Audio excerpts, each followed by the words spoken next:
Professor Belfrost's science class is back.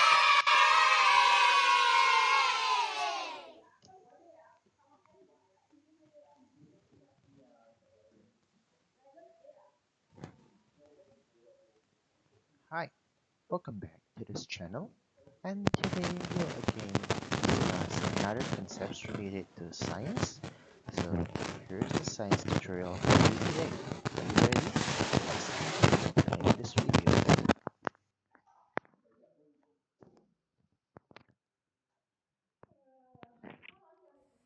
Okay, so welcome back to the lesson.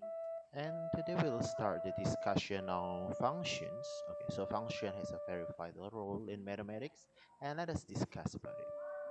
Okay, so yeah, as you can see, as it has been pointed out here, that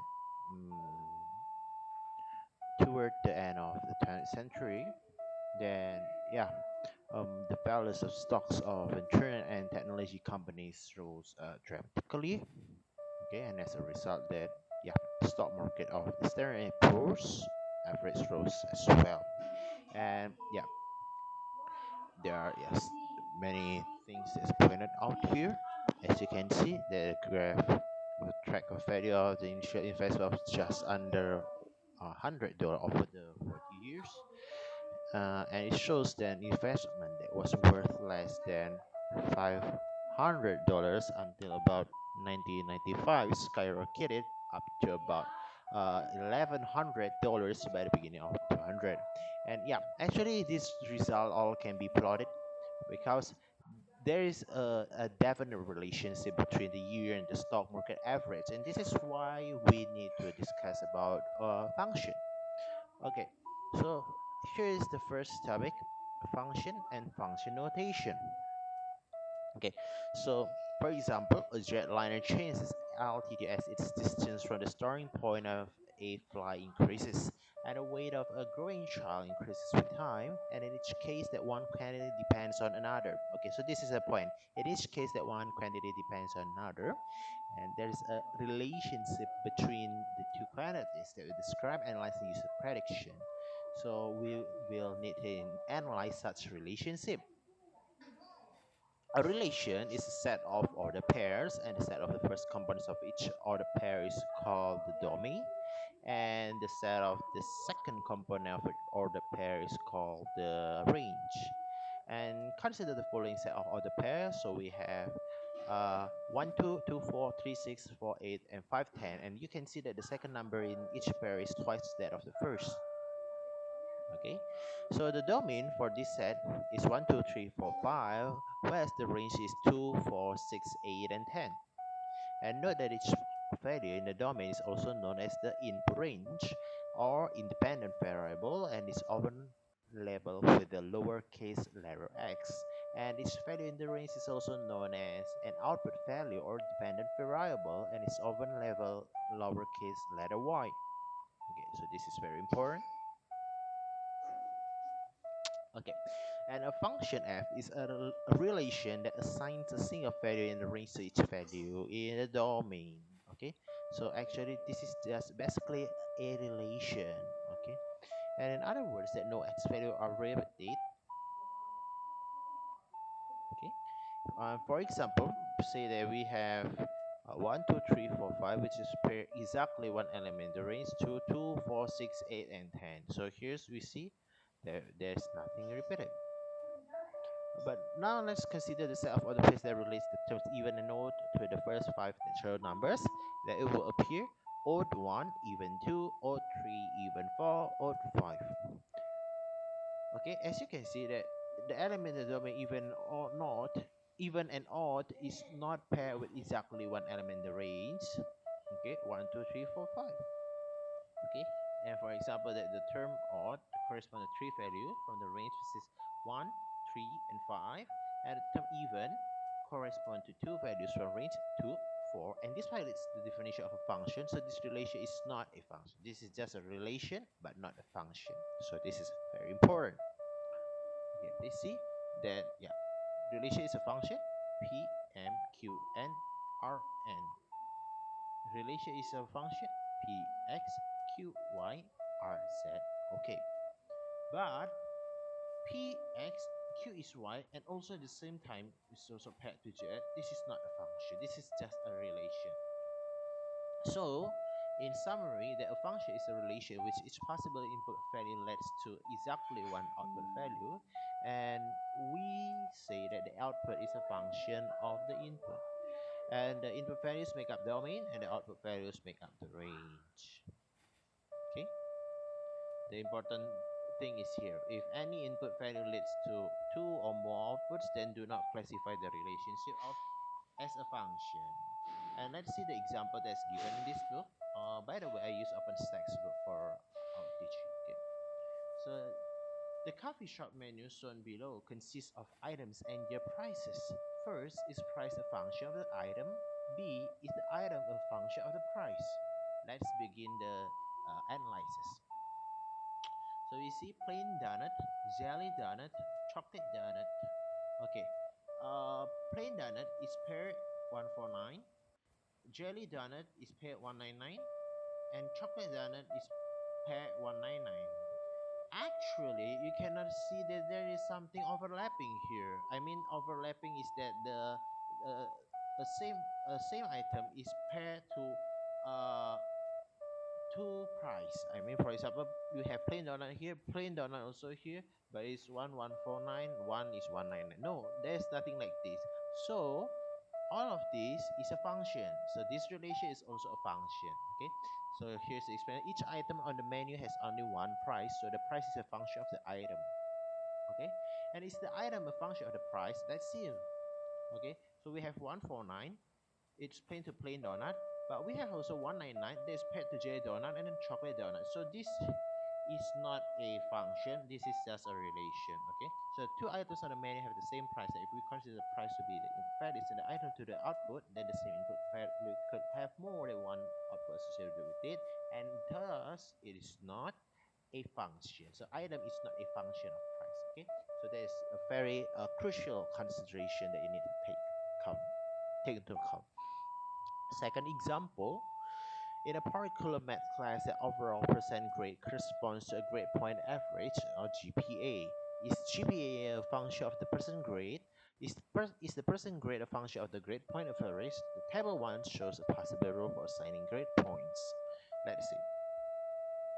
Okay, 0, 5, 6. Okay, let analyze this table first. Okay. Is there something looks same here? I think no, right? There's nothing overlapping. So yeah, for any person grade earned, there is an associated GPA. So the GPA is a function of person grade, and in other words, that if we input a person grade, then the output is a specific grade per average. And also there's a range of percent grades that correspond to the same grade point average. And for example, students who receive a grade point average of 3 could have a variety of percent grade ranging from 78 to way to 86. Though that means that percent grade is not a function of grade point average. This is very important. Okay, so we can make these to this as function, but not this to this. Now I want you to try this. Solve it by yourself. Okay. Now, using function notations. Okay, so once we determine that a relationship is a function, that we need to display and define the function relationship so that we can understand and use them, and sometimes also so that we can program them into computers. And a standard function notation is one representation that facilitates working with functions. So for example, to represent height is a function of age, then we start by identifying the descriptive variable. For example, we want to represent height for age with age, and age we represent it with a. So the letter F, G, H that can be used to represent function, just as we use X, Y, Z to represent numbers, and A, B, and C to represent sets. Okay, so H is F of A. Okay, so we name the function F. Height is a function, height is a function of H, and H, okay, height equals F in bracket A. Oh, in parentheses, I mean. Okay, HF in parentheses A. Okay, so we use parentheses to indicate the function input. So f in parenthesis a, okay, it is read as f of a. But remember that we can use any letter to name the function, and the notation HA shows that it depends on A. So H is the output and the input A will makes it different. Okay, will make the output difference. Okay, and the value A must be put into the function H to get the result. Okay, we can also give an algebraic expression as the input to function, for example like this. Okay, f in parenthesis a plus b means that first add a and b together, and then the result is the input that will be fed back for the function f. The operation must be performed in this order to obtain the correct result. Okay, see this. The notation y equals fx defines a function named f. And this is read as y is a function of x, and the letter x represent the input value or independent variable, and the letter y or fx represent the output value or dependent variable.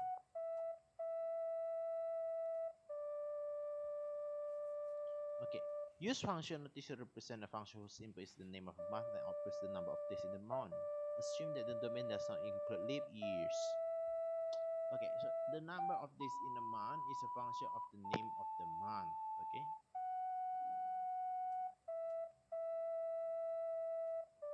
okay, so if for example we name the function f, then we can write it days equals f month, and if we want to make it shorter, days takes d for days and m for month, so d equals fm. Okay, for example like this.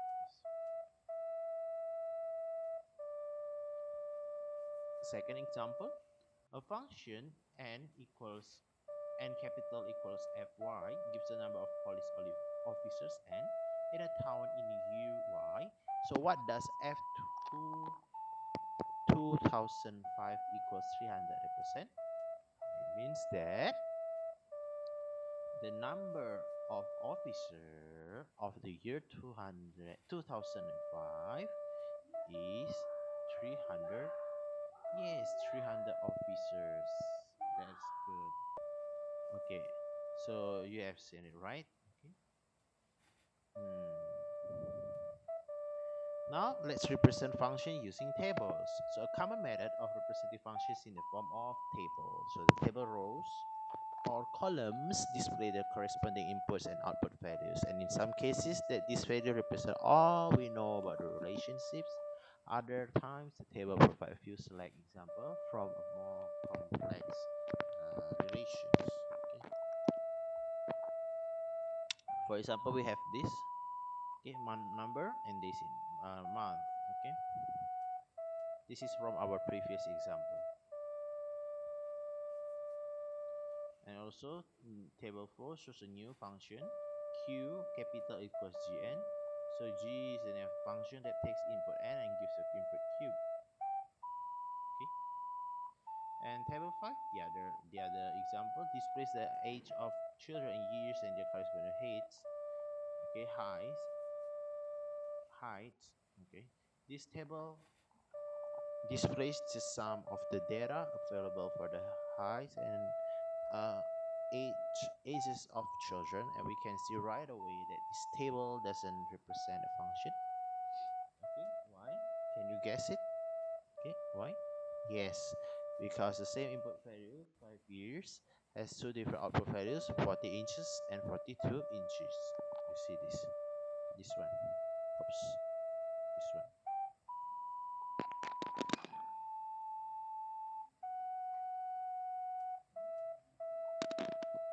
Okay, now that you have understood this, we can move. Okay, for example, this identifying tables that represent functions. So which table 6, 7, or 8 that represent a function, if any? Let's see. So we have 215386 is function, minus 350145 is function, but this is not function because 5 appears two times in input and paired with two different output. Okay? So it's actually very easy. And this is how we represent the value in table 6. Okay,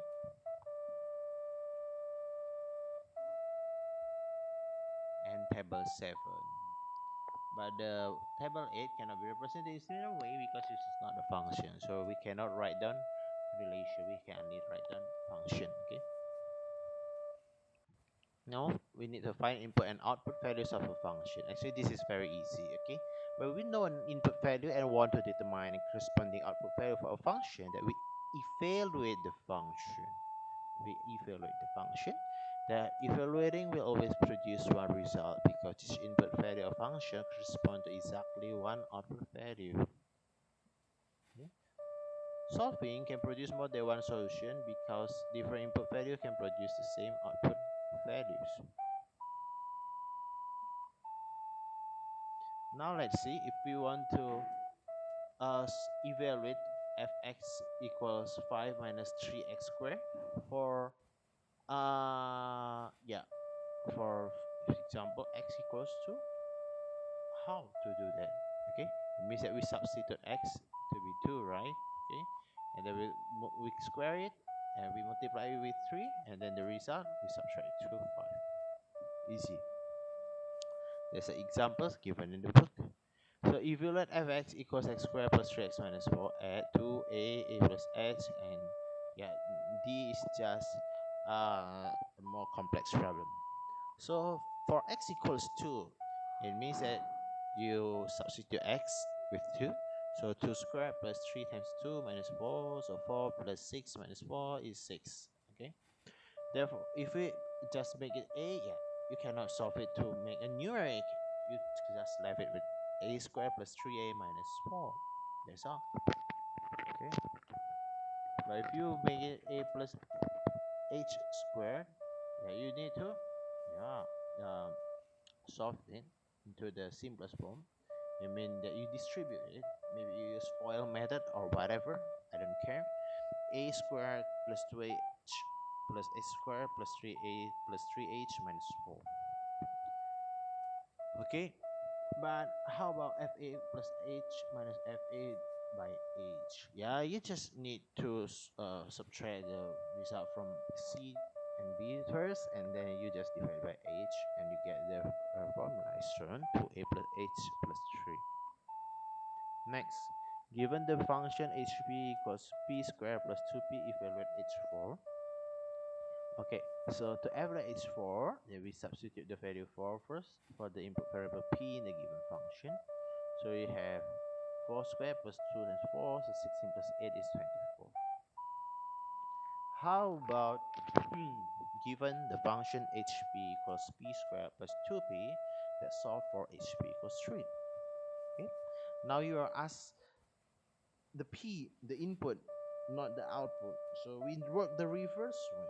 Okay, so it means that we have p squared plus 2p equals 3.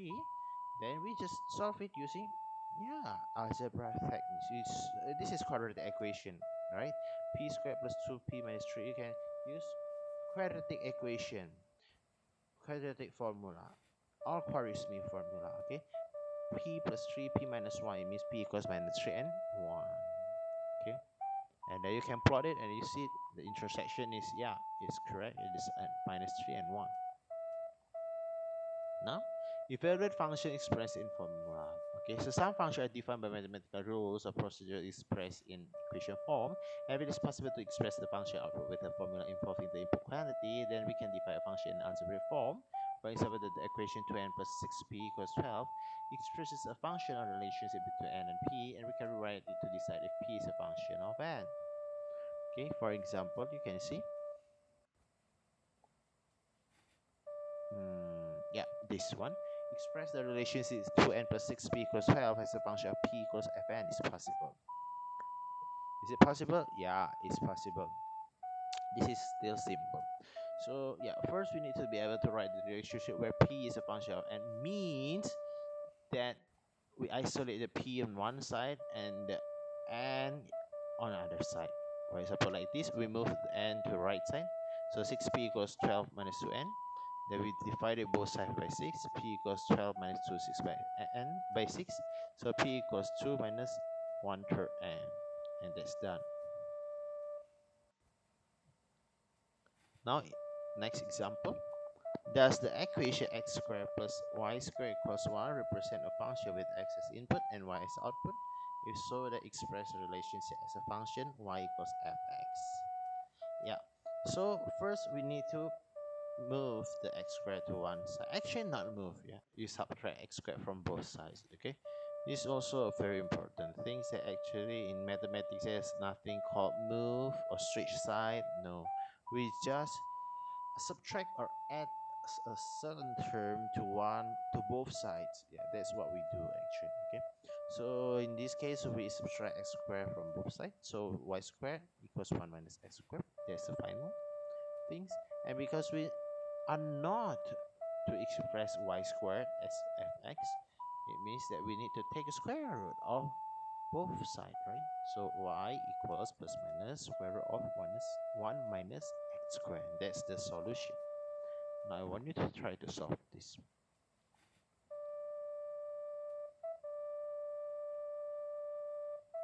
Now let's evaluate a function given a tabular form, for example like this. Okay, so yeah, we can represent function in tables. In Converse, we can use this information to write a function. We can evaluate function using the table. For example, how well do our pet recall the phone memories we share with them? And yeah, there's an urban legend. Yeah, urban legend that a goldfish has a memory of 3 seconds. So this is just a myth.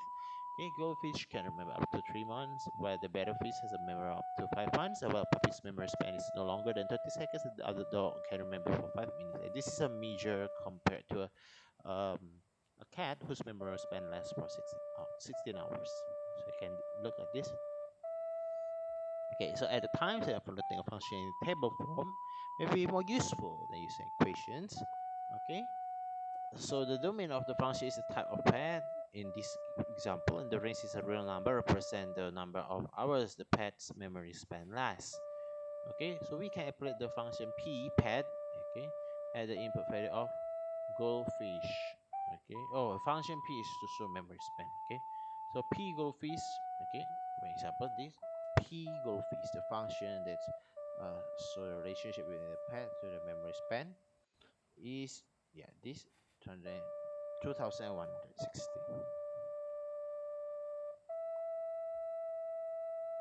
Now let's try this, and we will end our discussion today with this. Okay, yeah, this one.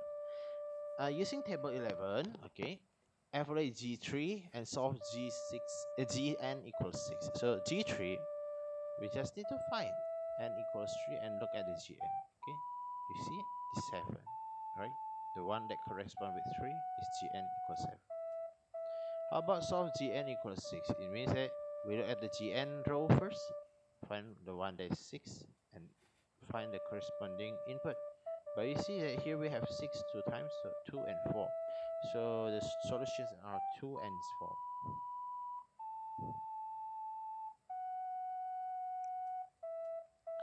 Now, finding function values for a graph. So evaluating function using a graph also requires finding the corresponding output value for a given input value. Only in this case, we find the output value by looking at the graph, and solving a function equation using a graph requires finding all instances of the given output value on the graph and observing the corresponding input values. So let's see. Evaluate F2. F2 is here, right? Okay, it means 1. Okay, and solve fx equals 4. It means that we draw parallel line at 4 and see where it intersects at x is -1 and 3. Yeah, you see, -1, 4 and 3, 4. So the input is -1, 3. And there's the end for our lesson. Today we will continue next time. Before I end it, I want to share you a good quote for today. So no one can make you feel inferior without your consent. It's from Eleanor Roosevelt. That's the end of the video for today. Thanks for watching. Thanks for following so far. And here's what you need to do. Please subscribe, give a thumbs up, comment, and share this video to your friend. And also, don't forget to check our website at https://science with exploits.unaux.com. And I'll be back on every Tuesday, so keep watching and be thoughtful. Goodbye. See you on the next episode.